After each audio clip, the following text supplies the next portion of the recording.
ને જો તમારે સજા આપવી જ હોય તો મને આપો, મારી જીભ કાપી નાખો, પણ આ લોકોને છોડી દો. આવી ગયું ને સત્ય સામે. મારે આ જ સાંભળવું હતું. વિશ્વજીત સાહેબ સામે બધાએ નમવું જ પડે છે.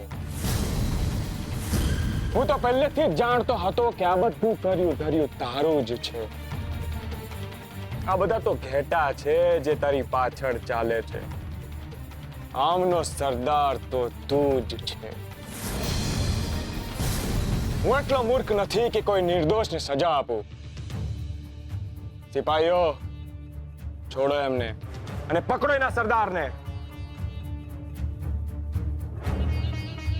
ગોરા, મને એક બહુ સુંદર વિચાર આવ્યો છે. વાંક તારો છે, એમાં બિચારી તારી જીભનો શું વાંક? નથી કાપે મારે તારી જીભ. મને તકલીફ તારી જીભથી નથી. એ તો બિચારી ચિઠ્ઠીની ચાકર છે. એ તો બસ અહીંયા જે ભરાયેલું હોય છે ને એને બહાર લાવવાનું કામ કરે છે. મને તકલીફ તો તારા હૃદયથી છે. બહુ બધું ભરેલું છે અહીંયા. કિનારા ઉલેચવાથી દરિયા ખાલી નથી થઈ જતા. એના માટે પેટાળમાં જવું જ પડે છે. મારે તારા ભગવાનનું નામ તારા હૃદયમાંથી કાઢવું છે. જો એ હૈયામાં જ નહીં રહે તો પછી તારી જીભ પર કેવી રીતે આવશે? તારી જીભ કાપીને તારી જીત નહીં થવા દઉં. તારી ભક્તિને મૂળથી કચડી નાખીશ. સર્વનાશ કરી નાખીશ તારી શ્રદ્ધાની શક્તિનો. કેવી ઘડી છે આ! કેવું કહેવાય નહીં, તમે હરિને દૂર કરવાની વાત કરો છો ને મેં હરિની નજીક રહેવાનું વચન આપ્યું છે.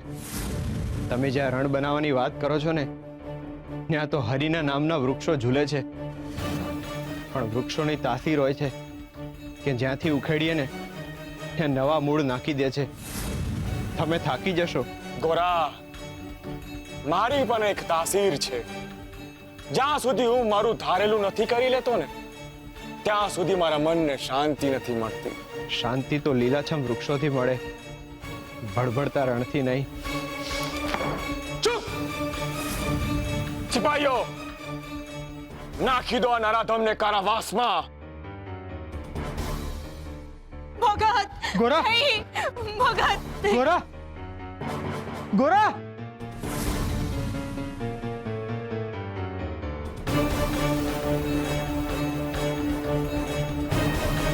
બેસી આયા.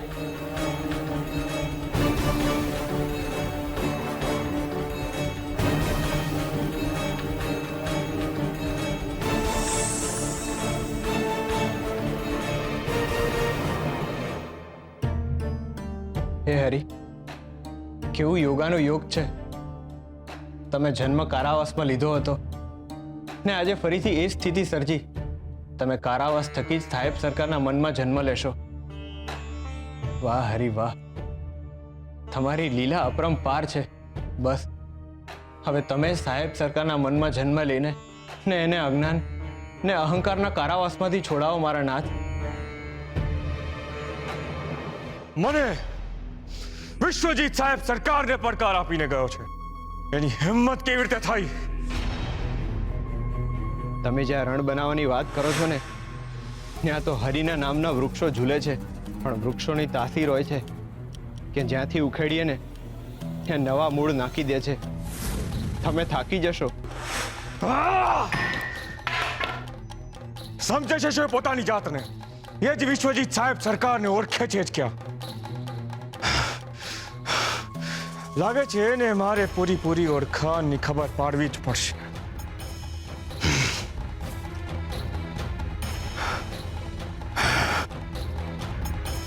ખબર નહીં એની પાસે એવી તો કઈ શક્તિ છે જેના દમ પર આટલું બધું કરી રહ્યો છે. મારો ભાઈ, મારો રોષ પણ એની ઉપર કામ નથી કરી રહ્યો. પેલો મારા સાચું જ કહેતો હતો. અસામાન્ય દેખાતા બાળકમાં કંઈક તો એવું છે જેનાથી એને એટલી બધી હિંમત મળી રહી છે. કોઈક તો એનું બળ પૂરું પાડી રહ્યું છે. જાણવું પડશે કે એની આજુબાજુ કે એના ઉપર કોની સત્તા છે જેના દમ પર આટલું બધું કરી રહ્યો છે.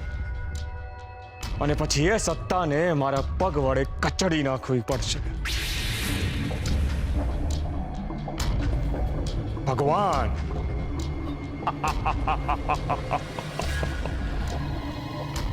ભગવાનની ખેવ ના છે અહીંના લોકોને.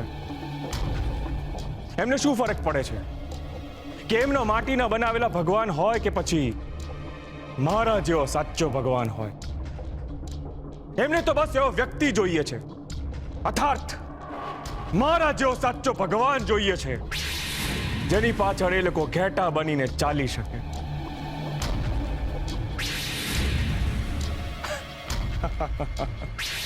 મારે પણ હવે આ ભગતની જેમ માધવપુરના લોકોને મારી તરફ કરવા પડશે. હા, આ જ સાચી રીત છે. મારે મંદિર ખોલી નાખવું જોઈએ અને એની અંદર મૂર્તિની સ્થાપના પણ કરી દેવી જોઈએ. મારે કોઈ શિલ્પકારને બોલાવવો પડશે. નહીં નહીં નહીં નહીં નહીં નહીં નહીં, આ તો કુંભારોનું ગામ છે, એટલે અહીંયા તો માટીથી બનાવેલી મૂર્તિ જ ચાલશે. કાલે ને કાલે માધવપુરના સારામાં સારા કુંભારને બોલાવીશ, એની પાસે મૂર્તિ બનાવડાવીશ અને મંદિરમાં સ્થાપિત કરીશ. મારી મૂર્તિ, વિશ્વજીત સાહેબ સરકારની મૂર્તિ.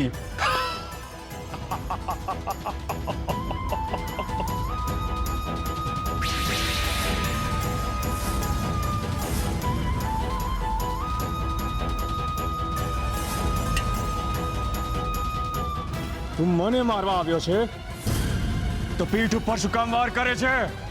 સામી છાતીએ વાર કર. પીઠ પર વાર કરવા વાળાને તો વિશ્વજીત સાહેબ સરકાર એનો દુશ્મન પણ નથી બનાવતા. હા, હું કર્યું તમે?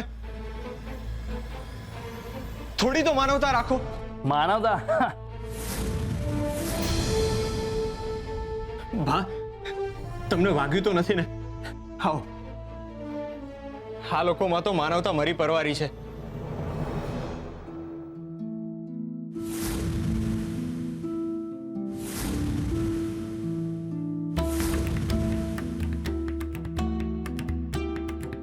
અરે, આ તો તમને ખરેખર વાગ્યું છે. ચિંતા ન કરો, આ ઘા નાનો જ છે, જલ્દીથી રોજ આવી જાય. આવો, બેહો તમે, બેહો બેહો.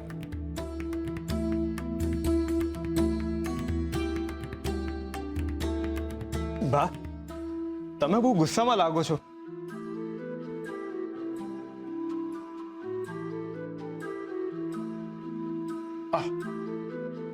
ઠંડુ લાગે છે? આ પાણી લગાવીશ ને એટલે તમારા ઘાને ઠંડક મળશે ને ઘાય ચોખ્ખો થાય. ભા, ઘણીવાર મોટા ઘા કરતા નાનો ઘા વધારે તકલીફ આપતો હોય છે. જો નાના ઘાને શરૂઆતથી જ અટકાવી ન દેવામાં આવે ને તો એ ઘા મોટો થતા વાર નથી લાગતી.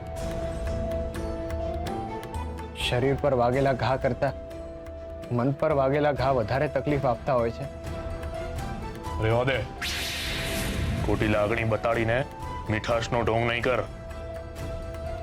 સાંભળ્યું ને તમે ભાઈબંધ? હમણે મને મીઠોય કીધો ને ઢોંગી કીધો. બોલો, મારે શું સમજવાનું?